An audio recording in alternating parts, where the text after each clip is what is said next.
Para bajar la ansiedad es muy importante conectar con los sentidos. Por eso una música que tú has escuchado antes, en épocas en las que estabas calmado, te va a ayudar mucho a calmar a tu cerebro. Puedes meter una música y a pesar de que estés sintiendo estos síntomas incómodos de ansiedad, tú pones una música y cerebralmente tu cerebro va a empezar a reconocer de nuevo esta música está relacionada con yo no tener miedo o estar en calma y entonces va a ir para allá. Así que es importante entender que la ansiedad es normal que nos ocurra, pero que la acrecentamos siempre que nos preocupamos mucho por ella, porque en nuestro radar cerebral él está viendo cuánto te importa.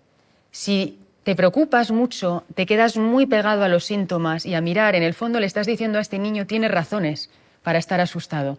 Y lo que le queremos demostrar a nuestro cerebro es, no tienes razones para estar tan asustado. Quiero que conectes con áreas cerebrales más sofisticadas que te demuestran que esto no es un problema de supervivencia, que mi vida no está en amenaza por sentir estrés o por estar con situaciones que suponen retos. Mirarnos de esa manera y calmarlo desde ese lugar es algo que nos ayuda mucho para la ansiedad. Os quiero contar un caso concreto, hablando de la ansiedad. La ansiedad está presente en todos nosotros. Parte del colectivo que yo entreno, hay una parte que es de alto rendimiento. Es decir, son personas, alto rendimiento profesional o deportivo, son personas que se les exige en su trabajo más allá de lo normal. En este caso os quiero hablar de un deportista de primer nivel que sentía mucha ansiedad y que se estaba lesionando mucho por la ansiedad que le provocaba su cerebro. ¿Qué es lo que le estaba pasando a este cerebro? Cuando trabajé con él, le hice entrenar en sus frecuencias cerebrales, es decir, le hacía unos electroencefalogramas a tiempo real en los que leía sus frecuencias cerebrales para hacer que su cerebro fuera consciente de estas frecuencias y pudiera optimizarlas. Bueno, lo que vimos con él es que había una parte emocional que él no identificaba qué era, que le estaba subiendo todo el tiempo información de alerta y de alarma, de forma que cuando él salía al terreno de juego no era capaz de aislarse de su mundo emocional, sino que se lo llevaba consigo al terreno de juego. Cuando tu sistema le estás exigiendo muchísimo a nivel físico y a nivel mental también estás exigiendo mucho, es muy fácil que se rompa.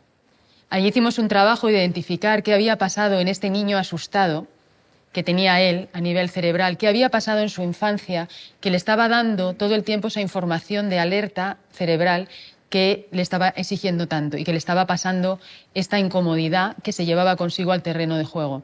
Y entonces lo que pudo hacer de manera consciente es superar eso que había sido un trauma a nivel emocional. Y con ello su ansiedad disminuyó hasta llegar a desaparecer y sus lesiones bajaron muchísimo, pero sobre todo lo que aumentó es la seguridad como deportista, porque su cerebro ya no le está pidiendo que lleve tanta energía a combatir esos pensamientos negativos.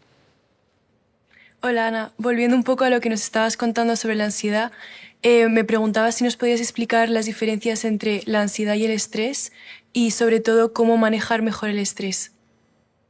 Estrés y ansiedad no son lo mismo, pero se tiende a confundir en la manera habitual y coloquial de hablar. El estrés es necesario para que nosotros logremos hacer algo que se sale de lo normal. Cualquier situación que te hace sentir incómodo porque sabes que tienes que sacar algo de ti que te exige. Y eso es muy bueno, porque desde el punto de vista cerebral, nuestro cerebro se reprograma, se desarrolla si nosotros le pedimos estas cosas. Si no se las pedimos, se quedaría siempre igual. Y de hecho, esas sustancias químicas que se segregan cuando nosotros tenemos estrés es la que nos permite alcanzar conexiones neuronales, hacer cosas, utilizar capacidad cerebral que si no, no lo haríamos. Pero fijaros que hay una diferencia enorme entre el estrés y la ansiedad. El estrés nos ocurre siempre que hay un elemento estresor presente. El estrés no te pasa porque sí. El estrés es porque tienes que enfrentarte a una situación que te estresa. Sin embargo, la ansiedad es un mecanismo cerebral. La ansiedad aparece sin que tenga que haber ningún elemento externo que a ti te estrese o que tenga razón para generarte ansiedad. La ansiedad en muchos casos es el estrés crónico que se ha alojado en nuestro cerebro y que hace que sientas ansiedad. Fijaros que la ansiedad, de hecho, nos amenaza o nos invade en momentos que son de calma. Hay mucha gente que tiene un ataque de ansiedad cuando está conduciendo, por ejemplo. Los ataques de pánico vienen muchas veces en situaciones donde no está pasando nada para que uno tenga un ataque de pánico. Sin embargo, es la manera en la que tu cerebro de repente suelta esta presión que está contenida en esta olla a presión Y es la manera que tiene de gritarte, de, oye, tengo miedo. ¿Y cuándo le interesa más a tu cerebro decirte tengo miedo? Pues le interesa decírtelo cuando él identifica que tú estás muy en calma. Porque, como un niño asustado haría, si te ve en calma y que no estás empatizando con el miedo que él siente, va a querer hacértelo ver. Porque va a decir, oye, crees que estoy bien, pero en realidad no lo estoy y te lo voy a demostrar. ¿Cómo te lo demuestra? Haciendo un ataque de ansiedad o haciendo un evento en el que tú vas a tener estas sensaciones físicas. Entonces, es importante entender que estrés y ansiedad son distintos y que ansiedad es un mecanismo cerebral. Pero fijaros que ahí hay un estudio que a mí me gusta mucho, en la Universidad de Harvard, en este caso. Este estudio lo que ha demostrado es qué ocurre si nosotros reprogramamos nuestro cerebro y le damos un significado diferente al estrés. ¿Qué ocurre si nosotros le damos un significado diferente a tener un corazón latiendo fuerte, a estar transpirando o a tener una respiración más acelerada? ¿Qué pasa si a nuestro cerebro le decimos que en vez de que eso es negativo y que lo que hay enfrente es una amenaza, qué pasa si le decimos que eso es positivo? ¿Cambiará algo? Y fijaros que es muy interesante porque efectivamente cambia. Lo que ahora sabemos, porque se estudia por resonancia magnética funcional, que es la manera en la que tenemos de hacer imágenes de nuestro cerebro, y también con electroencefalogramas, que es la manera que tenemos de leer nuestra electricidad cerebral y ver qué frecuencias está sintonizando, si sintoniza las de la calma o no. Bueno, pues lo que se sabe ahora es que si nosotros hacemos el ejercicio de pensar que cuando tienes esos síntomas, lo que haces es tener el mensaje de que ese es mi cuerpo trabajando para mí, para hacerme un superhombre o una supermujer, para hacer frente a este evento, todo cambia. Tu cerebro, en vez de verlo como un acto de supervivencia, lo ve como un acto de poder.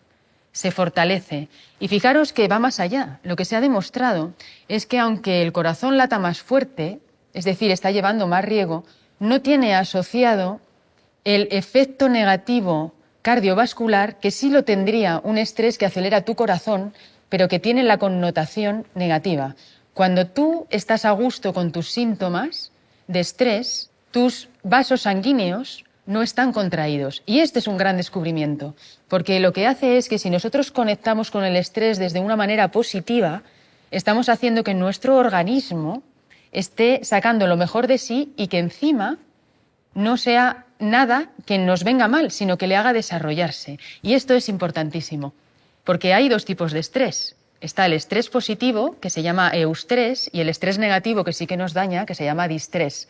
Del eustrés es del que os estoy hablando, de este estrés que nos desarrolla en vez de perjudicarnos.